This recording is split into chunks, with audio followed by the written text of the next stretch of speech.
উপদেষ্টা যারা আছেন আপনাদের পায়ে হাত রেখে আপনাদের প্রতি বিনতি রেখে আকুতি রেখে আল্লাহ হস্তে এই 2200 পরিবারের পক্ষ থেকে পায়ে হাত রেখে বলছি ম্যাডাম চাকরিগুলো ফেরত দেন।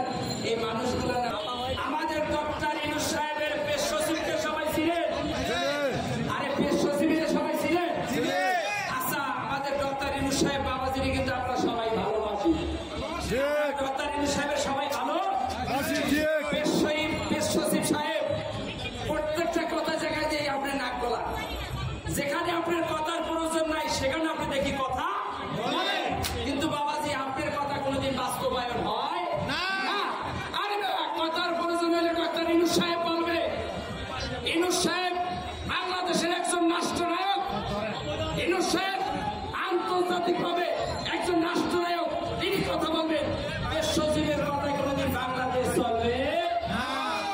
পেশ সচিব সাহেব বাংলাদেশে আপনি বহুত বক্তৃতা দিয়েছেন মিডিয়ার সামনে, একটা কথা কিন্তু এই পর্যন্ত বাস্তবায়ন হয়।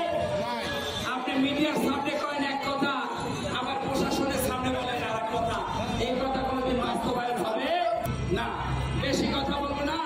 ইউনূস সাহেব বাবাজি আপনার দৃষ্টি আকর্ষণ করবো, এই পেশ সচিবের দিয়েও সব কথা বলেন না। এই পেশ সচিব কিন্তু ইউনূস সাহেবের দিকে দাঁড়াই, এই একটা পায়তারা করতে আছে যে পেশ সচিব যদি কথা না বলে ইউনূস সাহেবের বন্ধুকে বলবে সব বিষয়ে কি পেশ সচিব আমার ইউনূস বাবা শোনে। আমাদের ইউনূস সাহেব তো সর্বসময় একটু অসুস্থ না, উনি একজন সুস্থ মানুষ। ইউনূস সাহেব পরিপূর্ণ একজন সুস্থ মানুষ, তারে আল্লাহ সুস্থ রাখুক সেই প্রার্থনা করি আল্লাহ রাসূলের দরবারে।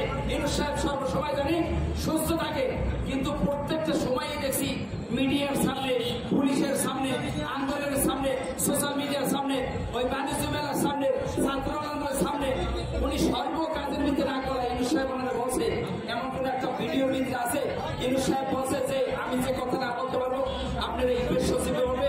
প্রত্যেকটা ভালো মন্দ মিলে প্রত্যেকটা জায়গায় সে নাক গলা, এই নাক গলাবার কারণে ইউনূস সাহেবের বেশি ক্ষতি হয়ে গেছে। পুলিশের যে পরিবারগুলা ওই এগুলোর ব্যাপারে তো কোনো পেশ সচিবের কথা বলতে দেখলাম না, ভালো একটা কথা একটা ভালো কথা বলতে দেখলাম না। বেড়ারা কি এত পাপ করে ফেলাইছে দুনিয়া, এই বাংলাদেশে